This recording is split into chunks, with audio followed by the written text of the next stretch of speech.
pense que pour un athlète, participer à un afro-basket, surtout à une Coupe du Monde, c'est un peu le summum d'une carrière.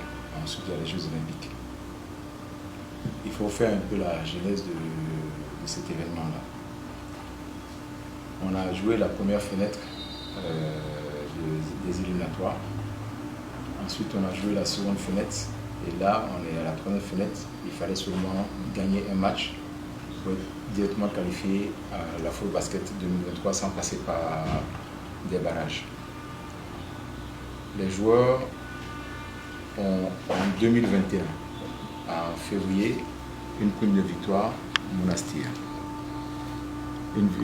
On a ensuite, en novembre 2021, tout récemment en Angola, ils ont eu 2 victoires, donc il y a 2 primes de victoire. Les primes de victoire n'ont jamais été payées après le match. Les primes de victoire, on se vend pour 6 mois, 1 an avant d'être payé. Et il y a même des primes aujourd'hui au niveau des seniors dames qui sont engagés, qui ont pris 4 ans. Là, il faut expliquer par peut-être les problèmes de l'État, parce que ce n'est pas la fédération qui paye les primes, c'est l'État qui paye les primes. Mais il y a, cette fois-ci, il y a un engagement du ministère des Finances qui a été engagé par le ministère des Sports pour payer des primes de 57 millions pour ces 2 victoires-là. Donc cet engagement-là au niveau du Trésor qui suit son cours. Donc les convocations sont allées aux joueurs qui ont été présélectionnés pour cette phase-là. Les joueurs sont arrivés et dès le premier jour, ils ont refusé de faire les entraînements, ils ont réclamé les primes. C'est légitime. Ils ont fait un boulot, ils doivent être payés. Mais il y a des manières de réclamer ces primes. J'ai dit, moi je les ai rencontrés en tant que directeur technique adjoint. J'ai dit, en ma connaissance, un sportif de haut niveau doit au moins s'entraîner pour être prêt le jour J. Mais faire une grève, ne pas s'entraîner alors qu'on a une échéance qui arrive, j'ai dit, c'est pas du tout professionnel. Ils ont demandé à se concerter qu'ils allaient nous revenir. Ils ont maintenu leur refus de s'entraîner. Tout comme j'ai saisi la fédération, je dis, je pense qu'on est parti pour du tourisme actuellement. Après négociation, après ils ont repris l'entraînement, la veille de leur départ encore, on a posé les problèmes de primes. On leur a dit que c'est légitime. Mais ce n'est pas la première fois que les choses se passent. C'est vrai qu'il faut arrêter un moment, mais même arrêter, il y a des manières de faire.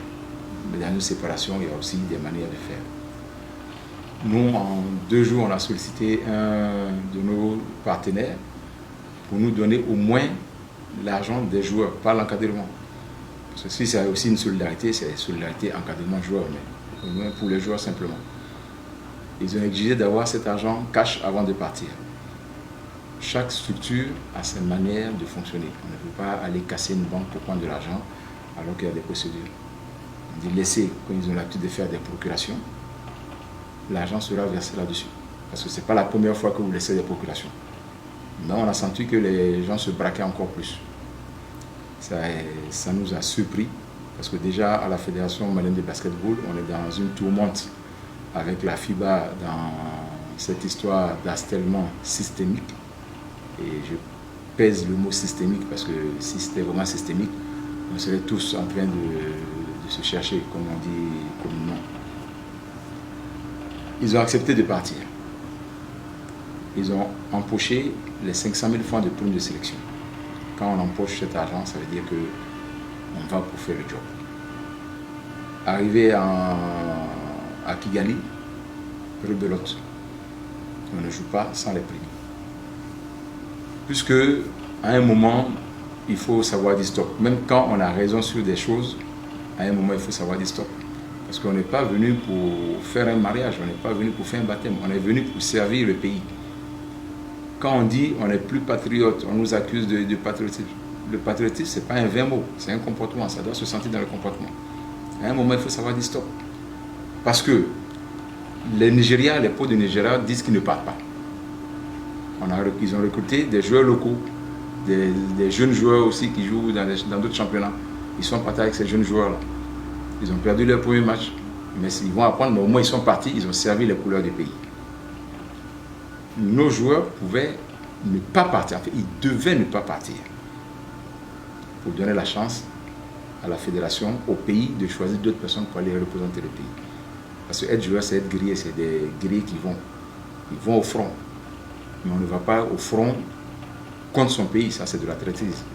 Je m'excuse d'avoir utilisé ce terme-là qui est un peu fort, parce qu'ils auraient dû rester. Ils auraient dû rester.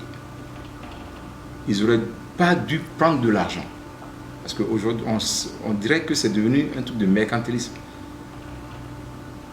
On prend de l'argent, partir, on dit non, nous, on ne veut pas de cet argent. On ne part pas. Ça, c'est responsable, c'est professionnel et c'est respectueux. Mais quand on empoche l'argent, on s'en va, ça veut dire bon, vous nous devez de l'argent, on prend cet argent, on s'en va, on ne joue pas. Ça, c'est pas respectueux vis-à-vis de la fédération, vis-à-vis du ministère, vis-à-vis de l'État. Aujourd'hui, tout le monde peut dire oui, c'est leur à droit, c'est leur dû. Comme on dit, c'est ici en Daïrimé, c'est leur prix de popote. Mais l'argent de l'équipe nationale, c'est pas ça le salaire d'un joueur. C'est ce qu'ils gagnent dans le club. L'argent de l'équipe nationale, c'est un bonus. Quand ils perdent des matchs, ils ne sont pas payés. Parce que quand ils gagnent, ils sont payés. C'est 1 million par match gagné. Donc, vous allez, vous refusez de jouer le premier match. On dit bon, peut-être qu'ils vont se ressaisir. Mais quand ils ont refusé de jouer, ils ont encore mis la carte sur la table. Vous nous payez, sinon je ne joue pas le deuxième match. On ne doit pas céder au chantage comme ça.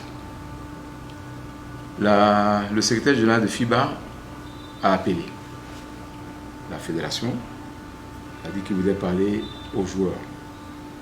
Donc on a fait une conférence à 4, le secrétaire général, moi, le délégué fédéral qui est à Kigali et le kiné de l'équipe nationale qui est proche des joueurs.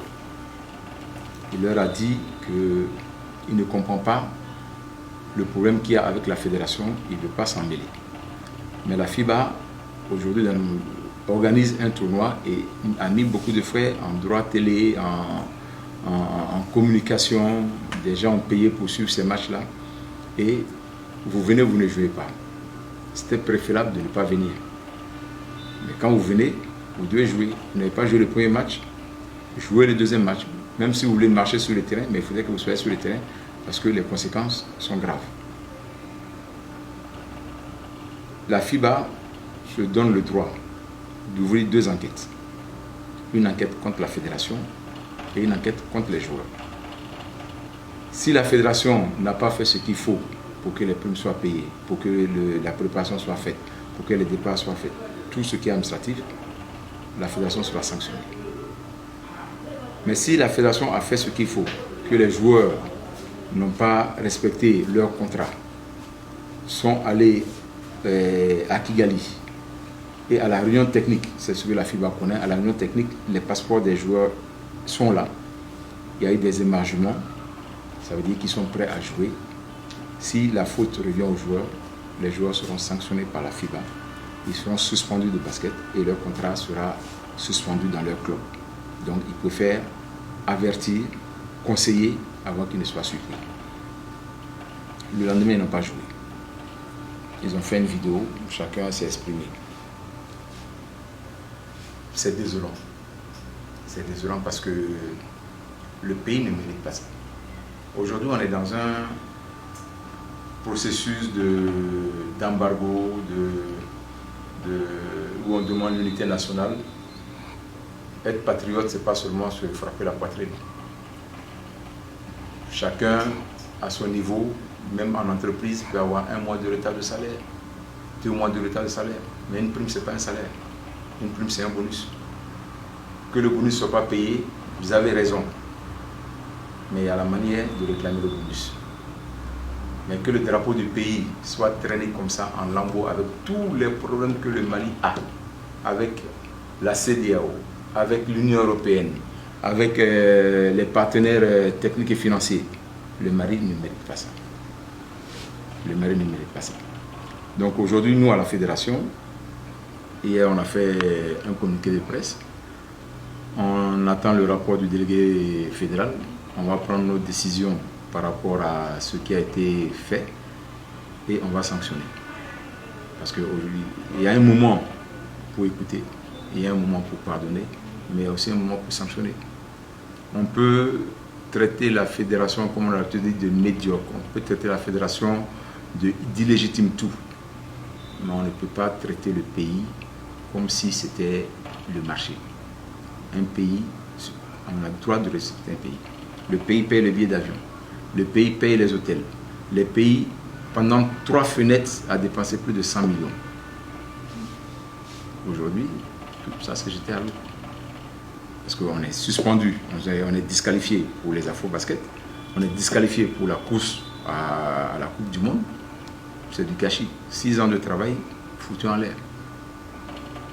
Donc aujourd'hui, c'est avec amertume que, au niveau de la fédération, on est obligé de prendre une décision forte.